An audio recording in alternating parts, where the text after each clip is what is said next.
This is Made for More Living with Johnny Jennings, powered by eXp Realty. Online at madeformoreliving.com. Matt, I'm sure you don't know any other real estate agents, do you? No. Not in this room right now. It's so rare to run into another realtor.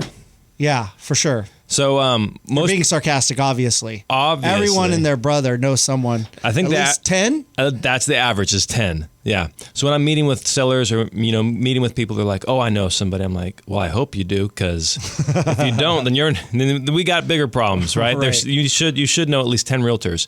But what I've noticed over the years is a lot of realtors use the same lines. A lot of low grade realtors use the same type of terms, or they promise certain things, and as soon as I hear it, I'm like, oh my gosh, they were totally fibbing, right? Like what? So an example would be, these are realtors who are not experienced, or they're not successful, and they're kind of just they're hungry. They're hungry because they haven't worked with anybody in a long time. Okay, so hungry, I would say or desperate. Gotcha. Desperate, or maybe even borderline unethical.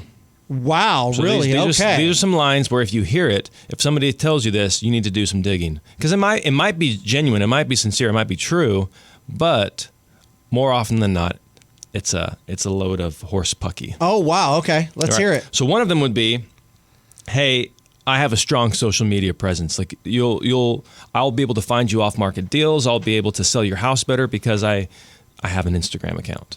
Right. And a lot of people are giving credence to that sounds interesting. That sounds wow. There's all these people who are looking at your Instagram, but how many sales? My follow-up question would be, okay, great. How many sales? Like what? Prove to me the number of sales you've gotten off your Instagram account. Because people are looking. So for example, as of this recording right now, my Instagram account has engaged with about 50,000 people organically in the last 30 days. 50,000. How many sales have come from that, right? That's not a whole lot. My Instagram does not deliver on a lot of sales. So if somebody's telling you, hey, they have a strong Instagram account, I doubt that person has more than 50,000 accounts that they're engaging with on a monthly basis. And if they have fewer accounts, then really how much sales are coming from it? Right. So obviously, when they say that, pull out your phone, do a little checking right there while you're with them. Say, hey, I noticed you have about 800 followers on your Instagram. But even if they have a lot, like that's social media is a trap. That's 100% a trap. They're trying to sell you something that is irrelevant. Like I can't tell you how many people I've seen who have strong social media accounts. But then I look up their production; it's way below. So then, what would you say is the benefit of having a strong social media? It benefits the agent. It benefits the agent and brand awareness. Okay, so it's brand awareness, but it doesn't actually sell homes. It does not help you if you're looking to buy or sell a house. Okay, why is that? Because it's like a billboard. Again, it's just brand awareness. It's not tactical. It's not the best. So that's not how people are searching for homes. No, and so a study was done recently, and it showed that statistically, just by posting, there's no statistical improvement or likelihood of generating business off of a post. Interesting. Like statistically irrelevant. Because you're right. I mean, if a family is looking for a home, their first thought is, well, let's go check Instagram and see what we can see what's available. No, they don't. So yeah, you might get a lot of brand awareness, but you're right. For people that are looking to buy a home or sell a home, it's not the first place they go to. But here's where that study got interesting. So if you're just posting, who cares? But if you are engaging with the people who are liking and commenting on the post, that's where all of a sudden social media can start becoming a useful tool. Yeah. But most people just post or they just comment back. Correct. But they're not calling those people. They're not direct messaging those people. They're not using the call feature on Instagram or Facebook Messenger to directly communicate with them. Because that takes time and resources. And if you're all by yourself solo, you don't have the time for that. Nope.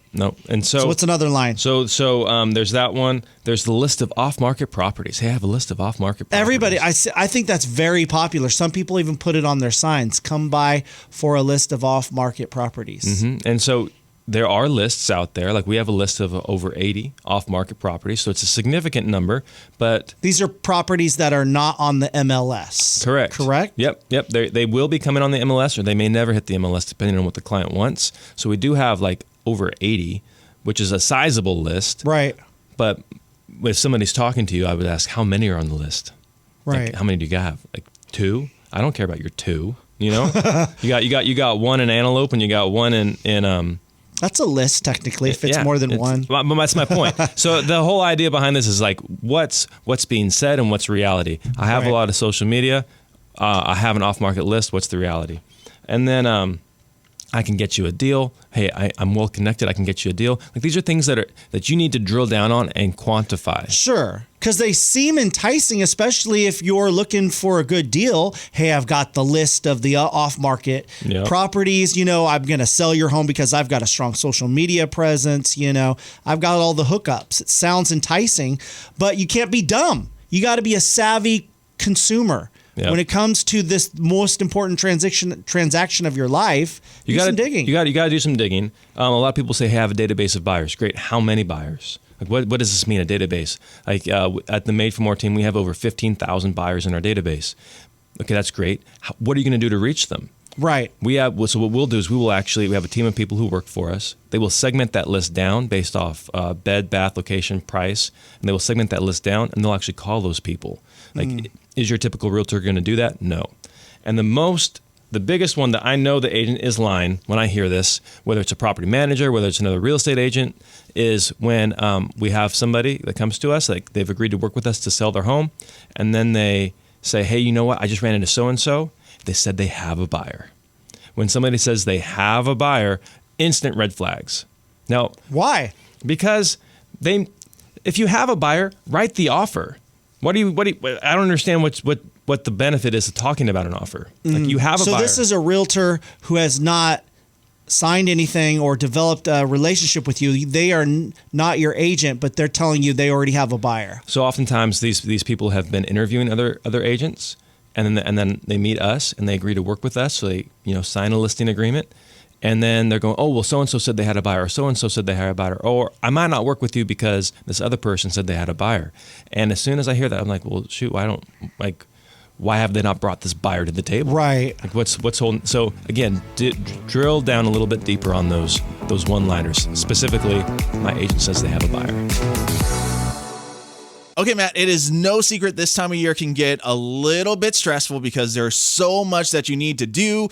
You're spending money left and right for friends, family, everyone coming over. And if you're trying to sell your home at this time, you just want it done easy. And that's what Sabrina wanted. So she called Johnny Jennings and the Tom Daves team, and she was able to get a cash offer for her home, a dream offer. She accepted it and was even able to stay in her home after closing so she could have a smooth transition to her next home, which Johnny Jennings and the Tom Daves team at Made for More Realty helped her buy. And that can happen for you. No need to do all those costly home repairs, getting your home staged and clean and organized, doing open houses. At least 3 cash offer guys for your home in as-is condition. It's happening to a lot of people. Why not you? Because you expect more, get more with Johnny Jennings and the Tom Daves team at Made for More Realty. Just Google Made for More Realty today and get more for your home. License number 1982-171.